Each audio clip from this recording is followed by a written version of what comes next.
Target online education में एक बार फिर से सभी शिक्षकों का स्वागत है।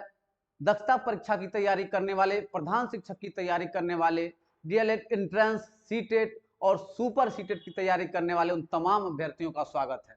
आज हम आपके सामने में शिक्षण कौशल, चाइल्ड पेडागोगी और डीएलएड से जुड़े हुए महत्वपूर्ण प्रश्नों को लेकर आए, जिसके तहत हम लोग विभिन्न प्रश्नों को देखने का काम करेंगे। सबसे पहले हम लोग देखते हैं प्रश्न संख्या 1। प्रश्न संख्या 1 हमारा क्या कहता है, चलिए देखते हैं। प्रश्न संख्या 1 कह रहा है कि एक अच्छे शिक्षक के लिए संतोष की वस्तु होती है। क्या होती है? सम्मान, उच्च पद, धन या लोकप्रियता।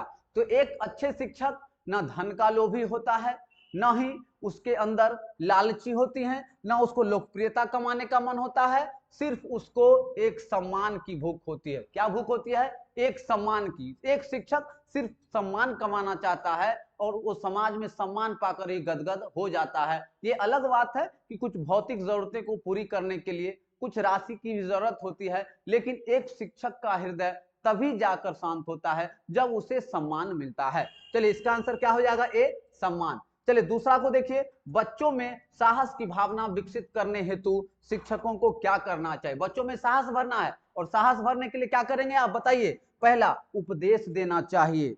दूसरा, साहस की कहानियां सुनानी चाहिए। लड़ाई की ट्रेनिंग देनी चाहिए। कुछ नहीं करना चाहिए। क्या करेंगे? साहस की कहानियां सुनाएंगे। क्या करेंगे? साहस की कहानियां सुनाएंगे, ताकि बच्चे क्या हो, जैसे हम लोग होता है ना कि वीर महापुरुषों की गाथा सुनाते हैं, ताकि उससे क्या होगा, बच्चों के अंदर उन जैसा बनने की ललक पैदा होगी। बच्चों को अगर साहस वाली कहानियां, वीरता वाली कहानियां सुनाते हैं तो बच्चों के अंदर उन जैसे आदर्श क्या होंगे, वो अपने व्यवहार में सामंजस्य करने का प्रयास करेंगे। तो क्या हो जाएगा? साहस की कहानियां सुनानी चाहिए। चलिए प्रश्न संख्या तीसरा। चलिए प्रश्न संख्या तीसरा क्या कहता है? प्रश्न संख्या तीसरा कह रहा है कि आपके विद्यालय में कुछ शिक्षक गुट बना लेते हैं। इसके संबंध में आपकी प्रतिक्रिया क्या होगी? होता है ना, विद्यालय में गुट बना लेते हैं, कोई प्रधानाध्यापक के साथ या आपस में मिल जाते हैं। तो ऐसे परिस्थिति में क्या करेंगे? तटस्थ रहेंगे।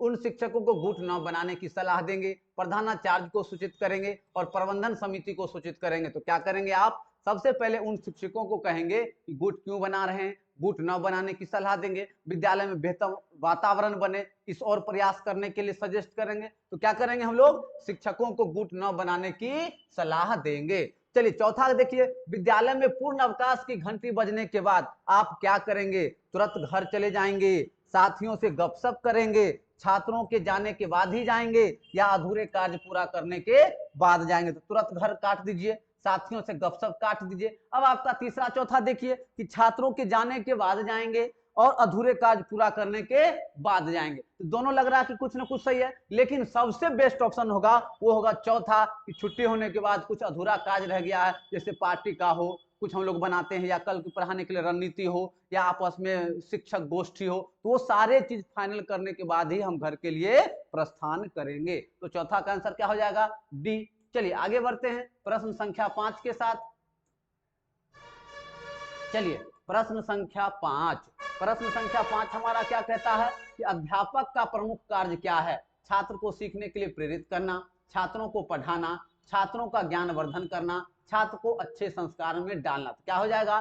देखिए सबसे अच्छा है टीचर। टीचिंग है तो टीचिंग स्किल है, टीचर है तो टीचिंग स्किल है, शिक्षक है तो शिक्षण कौशल है, और शिक्षक है तो सबसे बड़ा उसका हथियार होता है शिक्षण कौशल, कि कैसे वो बच्चे को पढ़ने के लिए प्रेरित कर सके। तो सबसे पहला आंसर क्या है? छात्रों को सीखने के लिए अभिप्रेरित करना, मोटिवेटेड करना आंसर। छठा देखिए, स्वस्थ शरीर में स्वस्थ मन का निर्माण। इस कथन से आप क्या सहमत हैं? पूर्ण सहमत हैं, क्योंकि जैसा होगा तन वैसा होगा मन, और जैसा होगा अन्न वैसा होगा तन। इसलिए कहा जाता है कि स्वस्थ शरीर में स्वस्थ मन का विकास। पूर्णतः सहमत हैं। चलिए 6 के बाद प्रश्न संख्या 7। चलिए प्रश्न संख्या 7 को देखिए क्या कहता है। 7 कह रहा है, यदि बच्चे प्रतिदिन विद्यालय जाने में आनाकानी करते हैं तो आप क्या करेंगे? क्या करेंगे? डांट कर भेजेंगे? नहीं, उन्हें माता पिता को समझाएंगे, नहीं, उनके कारण को जानकर उसे दूर करने का प्रयास करेंगे, प्रधानाध्यापक से शिकायत करेंगे। क्या करेंगे कि बच्चा लेट क्यों हो रहा है उसको जानने का प्रयास करेंगे कि आखिर किस परिस्थिति में बच्चा विद्यालय आने में देरी कर रहा है, कौन सी वो समस्याएं हैं, तो उस समस्याओं के कारणों का पता करेंगे। चलिए 8वां देखिए, आपके विचार से शिक्षा के स्तर के उन्नयन के लिए सर्वाधिक आवश्यक क्या? स्तरोन्नयन मतलब स्तर का उन्नयन, स्तर का उन्नयन मतलब स्तर को बढ़ाना। क्या करेंगे? अध्यापक को उच्च वेतन देंगे, विद्यालय को पूरी सुविधा प्रदान करेंगे, शिक्षण अधिगम प्रक्रिया को प्रभावी बनाएंगे, छात्र अध्यापक अभिभावक संबंध सुदृढ़ करेंगे। क्या करेंगे? आपके शिक्षा के उन्नयन के लिए, शिक्षा के स्तर के उन्नयन के लिए क्या करेंगे? आप क्या करेंगे? 2 पॉइंट है, ये तो आप काट दीजिए। अब आपके पास 2 ऑप्शन, शिक्षण अधिगम प्रक्रिया को प्रभावी बनाएंगे और छात्र अध्यापक अभिभावक संबंध सुदृढ़ करेंगे। क्या करेंगे कि आप शिक्षण अधिगम प्रक्रिया की सीखने की प्रक्रिया, टीचिंग स्किल, तो टीचिंग स्किल को बेहतर बनाना है। हमने बार बार कहा है कि टीचर वही है जिसके पास टीचिंग स्किल है। नॉलेज तो सबके पास है, आप मायने रखता है कि आप अपने किस स्किल से बच्चों को प्रेरित करके बच्चों को पढ़ने के लिए मजबूर कर देते हैं, बच्चे को इतना अच्छा से प्रेरित करते हैं कि बच्चा खुशी में आनंद में पढ़ने के लिए बाध्य हो जाता है। वरना ये नहीं कि उसके सामने में तथ्यों का बोझ डाल दिए, एकदम सूचना का बोझ डाल दिए, इतना लंबा सारा चिट्ठा काला डाल दिए, ये नहीं, इसको हंसी माहौल में जो पढ़ा सकता है वही शिक्षक है। चलिए आगे बढ़ते हैं, प्रश्न संख्या 9। चलिए प्रश्न संख्या 9 क्या कह रहा है? प्रश्न संख्या 9 कह रहा है, देखिए 9 कह रहा है कि परीक्षा में अनुचित साधनों के प्रयोग का बढ़ना आपकी दृष्टि में क्यों है? कि छात्र नहीं पढ़ रहे हैं, कक्षा में ठीक से पढ़ाई नहीं हो रही है, नैतिक मूल्य का ह्रास हो रहा है, प्रश्न पत्र कठिन आ रही है। ये तीनों गलत। और क्या हो जाएगा कि नैतिक मूल्यों का ह्रास हो रहा है, जिसकी वजह से परीक्षा में बच्चे अनुचित साधनों का प्रयोग कर रहे हैं। उनके मन में ये डालना होगा कि चोरी करना पाप है, चोरी करोगे तो अपने कैरियर पे क्या करोगे? तलवार डालोगे, अपने कैरियर के साथ खिलवाड़ करोगे। इसके लिए उसके अंदर क्या करना है? मोरालिटी डेवलप करना है, नैतिक मूल्य का ह्रास। चलिए 10वां देखिए, अनुशासनहीन बच्चों के बारे में आपकी धारणा है। इन्हें चाहिए प्यार, परामर्श और नियंत्रण, स्नेह, सुरक्षा और धन, सुरक्षा, प्रोत्साहन और करुणा, दंड, सहायता और निर्देश। क्या जाएगा? देखिए यहाँ प्यार, परामर्श और नियंत्रण, नियंत्रण निगेटिव वर्ड, धन निगेटिव वर्ड, दंड निगेटिव वर्ड। तो आपके पास क्या बचता है ऑप्शन? हमको तो निगेटिव वर्ड लेना ही नहीं है, निगेटिव वर्ड जैसे ही लेंगे हमारा चाइल्ड पेडागोजी का आंसर ही गलत हो जाएगा। तो क्या लेना है यहाँ पे? सुरक्षा, प्रोत्साहन और करुणा। सबसे बेस्ट ऑप्शन है आपका सी, तीसरा। चलिए आगे बढ़ते हैं। चलिए अब आगे बढ़ते हैं, प्रश्न संख्या 11। चलिए प्रश्न संख्या 11 को देखते हैं। जो भी शिक्षक साथी तैयारी करना चाहते हैं, चाहे वो सीटेट का फाउंडेशन बैच से जुड़ना चाहते हैं या आने वाले सुपर सीटेट की तैयारी कर, सुपर टीटी की तैयारी करना चाहते हैं, या आप हेड टीचर की तैयारी करना चाहते हैं, या दक्षता परीक्षा की तैयारी करना चाहते हैं, सारे तैयारियों के लिए नंबर पे संपर्क कीजिए 80 51 36 39 और 67। इस दिए गए नंबर पे संपर्क कीजिए और जो आपका बैच लॉन्च हो रहा है उस बैच में ज्वाइन कीजिए और आप अपनी सफलता को सुनिश्चित कीजिए, टारगेट के साथ आप अपने लक्ष्य को टारगेट कीजिए। चलिए आगे बढ़ते हैं, प्रश्न संख्या 11। किसी भी विषय वस्तु को छात्रों को सरलता से सिखाने के लिए अध्यापक का सर्वप्रथम कौन सा गुण होना चाहिए? आत्मविश्वास, प्रभावी अभिव्यक्ति, सहृदयता, विषय वस्तु का ज्ञान। क्या हो जाएगा? प्रभावी अभिव्यक्ति। हमने पहले ही कहा कि एक शिक्षक के लिए शिक्षण कौशल बहुत ही जरूरी है और उसके अंदर क्या हो?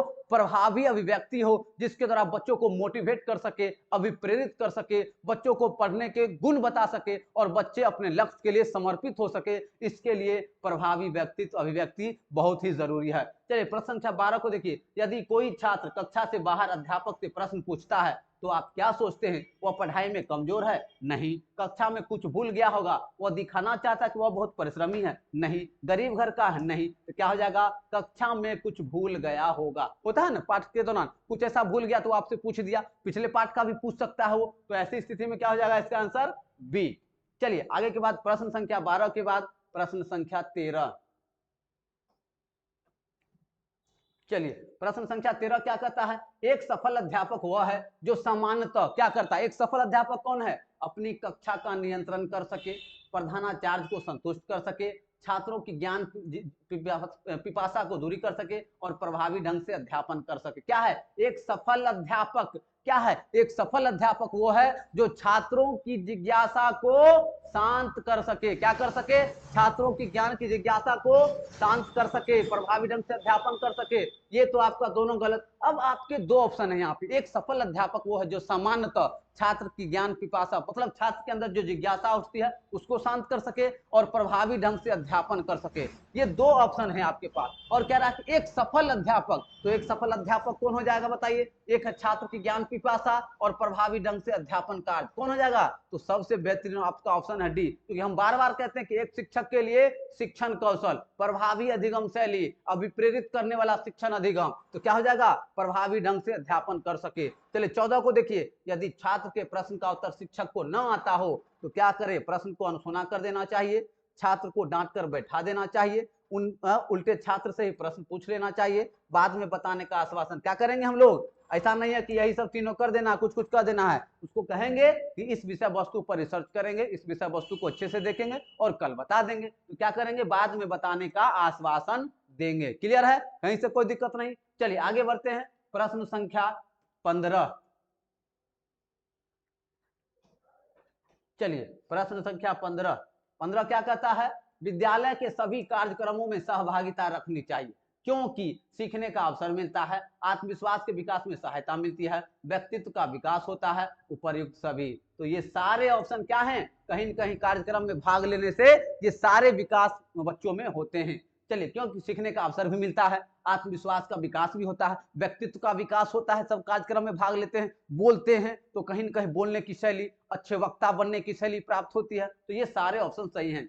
चलिए 16 को देखिए, अध्यापन के अतिरिक्त विद्यालय के जिन कार्यक्रमों में मैं पाने को शामिल करना चाहता हूँ वो क्या है? विद्यालय के सफेदी एवं बागवानी, सांस्कृतिक कार्यक्रम एवं पुस्तकालय, सांस्कृतिक एवं लोक कल्याण कार्यक्रम और प्रशासनिक स्वास्थ्य एवं साक्षरता अभियान। तो इसका सबसे बेहतरीन आंसर हो जाएगा आपका बी, सांस्कृतिक कार्यक्रम एवं पुस्तकालय। देखिए, बागवानी से मतलब नहीं है, लोक कल्याण कार्यक्रम योजना से मतलब नहीं है, प्रशासनिक एवं साक्षरता अभियान से नहीं, किसी से मतलब है? आपका सांस्कृतिक कार्यक्रम एवं पुस्तकालय से, जो डायरेक्ट शिक्षण अधिगम चीजों से जुड़ा हुआ है। चलिए आगे देखते हैं। प्रश्न संख्या 16 के बाद प्रश्न संख्या 17। चलिए प्रश्न संख्या 17 क्या कहता है? 17 कह रहा है शिक्षण प्रभावशाली हो इसके लिए प्राचार्य का कठोर नियंत्रण हो। गलत। शिक्षक को परिश्रम होना चाहिए, छात्र को कड़ा परिश्रम करना चाहिए। गलत। और शिक्षक को परिश्रम तो क्या होना चाहिए? शिक्षण प्रभावशाली हो, शिक्षक को ज्यादा मेहनत करना ताकि बच्चे प्रेरित होकर आसानी से सीख सके। ऐसा नहीं कि बच्चा से इतना मेहनत करवा रहे हैं कि कल हो के बच्चा पढ़ने के लिए तैयार नहीं हो। ठीक है, तो क्या हो? शिक्षक को परिश्रम होना चाहिए। 18 को देखिए, आपके विचार में विद्यालय के शरारती छात्रों को क्या चाहिए? प्यार, परामर्श, दंड, स्नेह, सुरक्षा, करुणा, परामर्श, प्रोत्साहन, सुरक्षा, दंड, परामर्श, सुरक्षा। तो ये तो नहीं होगा दंड, ये भी दंड। अब आपके पास ये दो ऑप्शन है, दो ऑप्शन में स्नेह, सुरक्षा, करुणा, परामर्श, प्रोत्साहन, सुरक्षा। अब यहाँ पे जो परामर्श है, तो बच्चों को परामर्श क्या होता है? नहीं होगा, क्योंकि परामर्श तो आप देते हैं बच्चों के बीच में नहीं, एक समकक्ष में। तो ये आपका स्नेह दीजिए बच्चों को, सुरक्षा दीजिए और करुणा दीजिए। तो इसका आंसर हो जाएगा बी। क्या हो जाएगा? बी। चलिए आगे देखते हैं। प्रश्न संख्या 18 के बाद प्रश्न संख्या 19। चलिए प्रश्न संख्या 19 को देखिए क्या कहता है। 19 कह रहा है अध्यापक को नियमित रूप से समाचार पत्र और पत्रिकाएं पढ़नी चाहिए। क्यों पढ़नी चाहिए? ज्ञान में वृद्धि कर सके, समय का सदुपयोग कर सके, अपना बढ़ा हुआ जीवन स्तर दिखा सके, छात्र को समसामयिकी ज्ञान दे सके। तो क्या हो जाएगा कि छात्र को समसामयिकी ज्ञान दे सके कि दुनिया में क्या चल रहा है, दुनिया के अनुसार कैसे ढलना है, मौजूदा परिस्थिति के अनुसार किस चीजों पे करियर बनाना है। तो ये सारे जानकारी समसामयिकी के रूप में आते हैं जो बच्चों को देनी चाहिए। चलिए कहीं से कोई दिक्कत नहीं। 20 को देखिए, आपकी दृष्टि में छात्रों का अधिकतम मानसिक विकास होगा। कैसे होगा?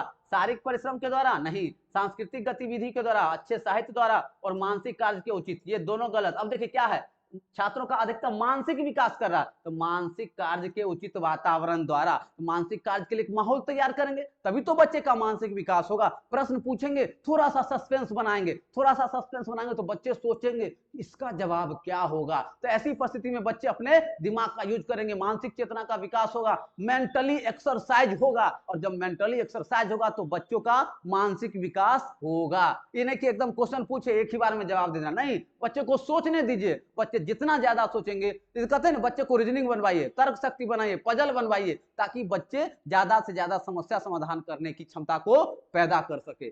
चलिए प्रश्न संख्या 20 के बाद प्रश्न संख्या 21 को देखिए। चलिए प्रश्न संख्या 21 क्या कहता है? कक्षा में छात्र को अनुशासित करने का सबसे प्रभावी उपाय क्या है? कुशल अध्यापन, भरपूर मनोरंजन, उपयुक्त दंड, कुशल नियंत्रण। कुशल अध्यापन, बार बार कहते हैं, एक शिक्षक के लिए सबसे best teaching skill, best teacher best teaching skill, best teacher वो है जिसके पास बेस्ट टीचिंग स्किल है। क्लियर है? तो कुशल अध्यापन जरूरी है। बात को देखिए, आप जिस क्षेत्र में पढ़ाते हैं वहां अंधविश्वास की कई मान्यताएं प्रचलित हैं। यहाँ के निवासी उन्हें सहज तोड़ने के लिए तैयार नहीं, तो आप क्या करेंगे? जितना हो सकेगा करेंगे, अपने लिए कोई सरदर्द नहीं लेंगे। दूसरा, क्षेत्र के साक्षर लोगों की सहायता से उन्हें समझाने का प्रयास करेंगे, समाज में आगे आकर उन मान्यताओं को तोड़ेंगे। देखिए, इन्हें कि अकेले आ गए मान्यता तोड़ने के लिए, पता चला कि कूट दिया आपको, अकेले नहीं बढ़ना। होता है ना, समाज में बहुत सारे ऐसे अंधविश्वास हैं, परंपराएं हैं, कुरीतियां हैं जो समाज में बरसों से घेरे हुए हैं। अभी नहीं कि एकदम कफन बांध लिया, आज हम परंपरा को तोड़िए देंगे, ऐसा नहीं। एक तरीका से समाज में बदलाव आता है, एक समय के साथ ऐसा माहौल बनाएंगे, जो पढ़े लिखे लोग हैं उसको साथ करेंगे, उन तक अपने विचार को देंगे, और फिर विचारों का एक समूह जब बनेगा तो धीरे धीरे समाज में बदलाव आएगा। बदलाव एक दिन की नहीं है कि आज हम उठे और पूरा दुनिया को बदल देने के लिए चल दिए। ठीक है, तो क्या करेंगे हम लोग? क्षेत्र के साक्षर लोगों की सहायता से उन्हें समझाने का प्रयास करेंगे। साक्षर लोगों को क्या करेंगे? एक साथ करके समझाने का प्रयास करेंगे। चलिए आगे बढ़ते हैं। प्रश्न संख्या 22 के बाद प्रश्न संख्या 23। चलिए 23 क्या कहता है? अपनी छात्राओं को प्रभावित करने के लिए आप क्या करेंगे? भड़कीले वस्त्र? नहीं। छात्र को भयभीत करेंगे? नहीं। अपने पारिवारिक स्तर को बताएंगे? नहीं। अपने कार्य और व्यवहार को संतुलित रखेंगे। क्या करेंगे? अब बच्चों के लिए, बच्चे के छात्राओं को प्रभावित करने के लिए एक आदर्श स्थिति प्रस्तुत करने के लिए क्या करेंगे? अपने कार्य को, अपने व्यवहार को संतुलित करेंगे, ताकि बच्चे एक आदर्श के रूप में शिक्षक को देख सके।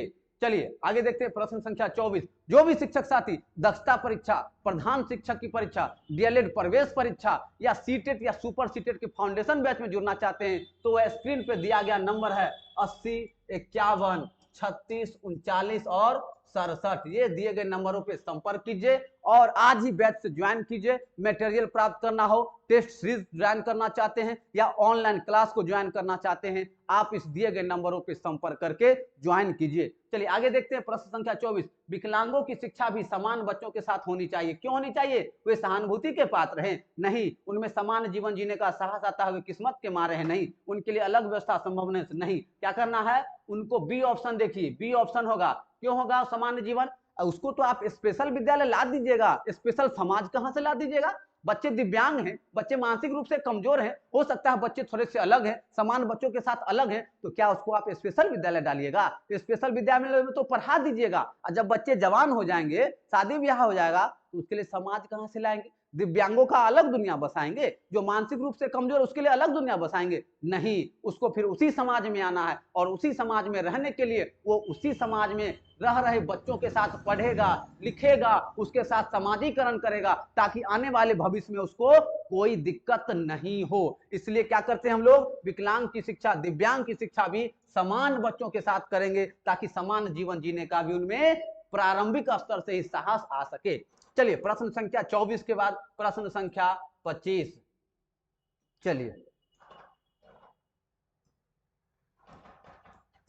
चलिए हमारा प्रश्न संख्या 25 क्या कहता है?